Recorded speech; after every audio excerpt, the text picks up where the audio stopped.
Assalamualaikum warahmatullahi wabarakatuh. Bagaimana kabar kalian anak-anak? Tetap semangat ya, walaupun belajarnya dari rumah. Hari ini kita akan belajar tema 1, subtema 1, pembelajaran 1. Sudah siap ya?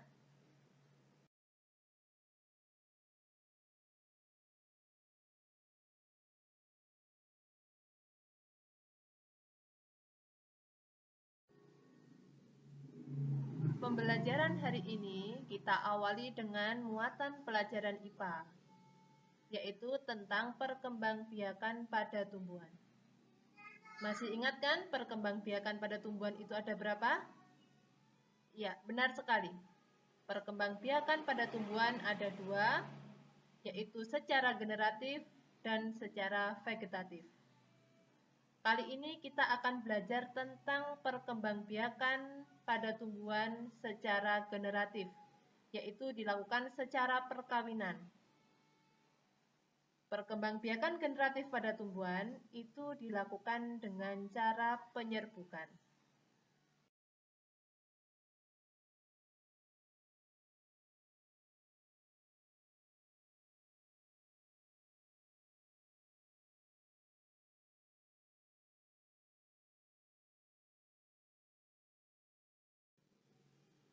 Peristiwa jatuhnya serbuk sari ke kepala putih itulah yang dinamakan penyerbukan.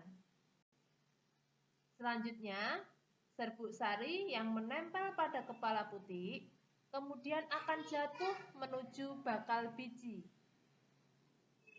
Melalui bakal biji inilah tanaman kemudian akan terbentuk individu baru dari sebuah tumbuhan.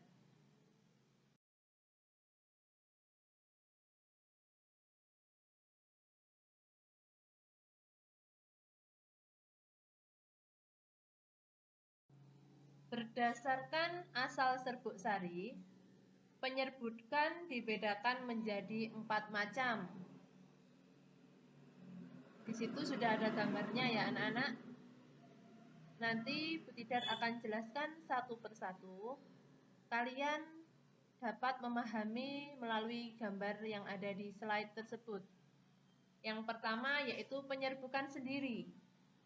Penyerbukan sendiri ini yaitu serbuk sari jatuh ke kepala putih pada bunga itu sendiri. Yang kedua yaitu penyerbukan tetangga. Penyerbukan tetangga yaitu serbuk sari jatuh ke kepala putih bunga lain, tetapi kedua bunga itu masih dalam satu pohon.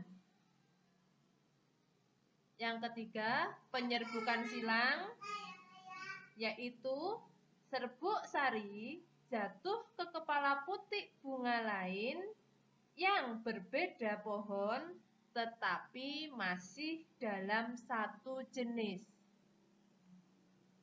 Yang keempat, yaitu penyerbukan bastar, di mana serbuk sari jatuh ke kepala putih bunga lain yang berbeda pohon dan tidak sejenis, tetapi masih satu varietas.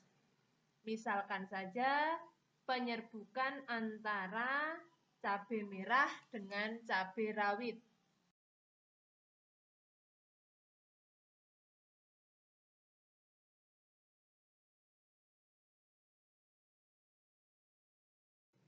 Muatan pembelajaran selanjutnya adalah bahasa Indonesia. Kali ini kita akan belajar tentang ide pokok. Ide pokok adalah ide atau gagasan yang menjadi pokok pengembangan paragraf. Jadi, nama lain ide pokok adalah gagasan utama. Dan yang perlu kalian ingat, ide pokok dalam setiap paragraf atau satu paragraf hanya ada satu ide pokok.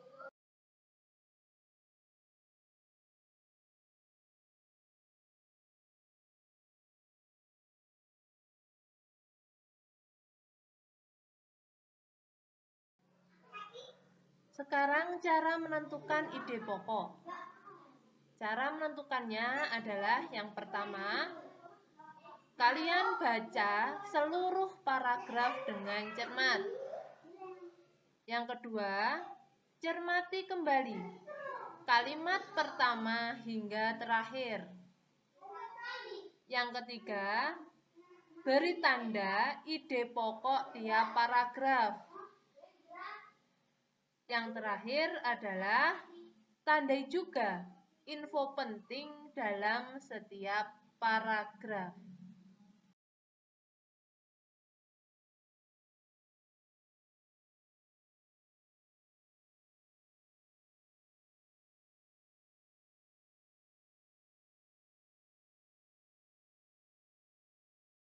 Selanjutnya kita akan belajar muatan pembelajaran IPS tentang karakteristik geografis dan kehidupan sosial budaya masyarakat ASEAN. Yang perlu kita tahu di awal ya, negara anggota ASEAN itu ada Indonesia, Malaysia, Singapura, Thailand, Filipina, Brunei Darussalam, Vietnam, Laos, Myanmar, Kamboja, dan pada tahun 2011 Timur Leste mengumumkan niatnya untuk mendapatkan status keanggotaan dalam ASEAN. Tapi kali ini kita belum belajar semuanya. Kita akan belajar 3 dulu, yaitu karakteristik geografis dan sosial budaya masyarakat Malaysia, Brunei Darussalam, dan Thailand.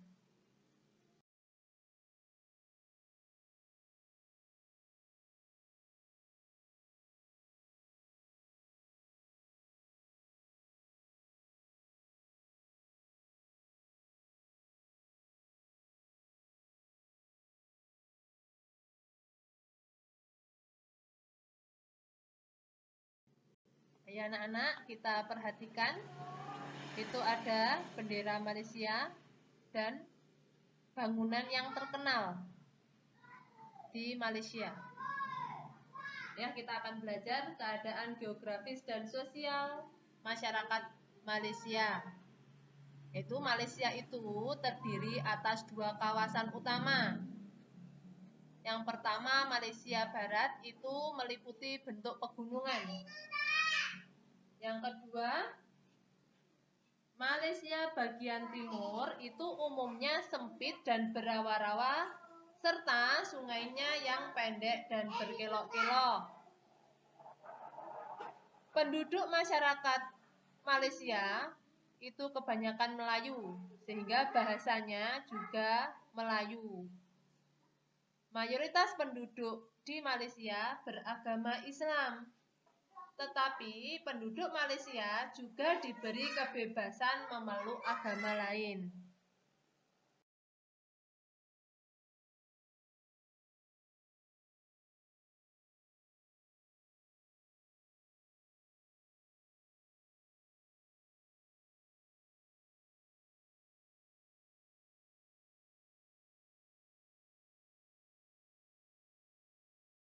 Bagaimana anak-anak? Masih semangat ya? Bu Tidar akan membahas sedikit tentang keadaan geografis dan sosial masyarakat di Brunei Darussalam yang di sana itu memiliki luas wilayah 5.765 km persegi. Sebagian besar wilayahnya berupa dataran rendah dan rawa-rawa yang banyak ditanami oleh pohon bakau. Di Brunei itu disebut sebagai negara petrodolar karena negara tersebut banyak menghasilkan tambang minyak bumi dan gas alam. Bahasa yang digunakan Melayu dan mayoritas penduduknya beragama Islam.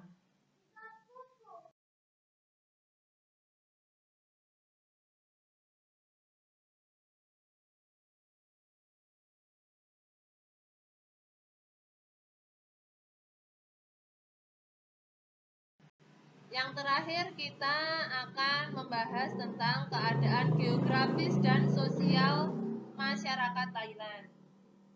Di Thailand bagian barat dan utara terdapat tanah pegunungan dengan puncaknya yang tertinggi adalah Gunung Doi Intanon. Di bagian tengah Thailand berupa dataran rendah. Sungai-sungai yang berada di Thailand antara lain adalah Sungai Chi. Keadaan alamnya yang subur menjadikan Thailand sebagai penghasil padi terbesar di Asia. Oleh karena itu, Thailand mendapat julukan lumbung padi Asia. Thailand merupakan negara kerajaan konstitusional. Artinya, raja atau kaisar sebagai kepala negara di sana. Sebagian penduduk Thailand adalah orang Thai yang merupakan keturunan bangsa asli Thailand, dan sisanya ada orang Tiongkok, India, dan Melayu. Mayoritas penduduk di Thailand beragama Buddha, sehingga di Thailand itu terdapat banyak pagoda, seperti yang ada pada gambar di samping.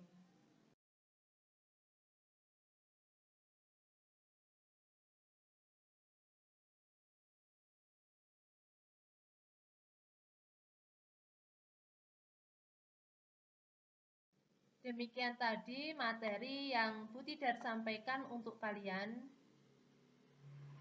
Terima kasih atas perhatiannya. Semoga kalian tetap semangat dalam belajar.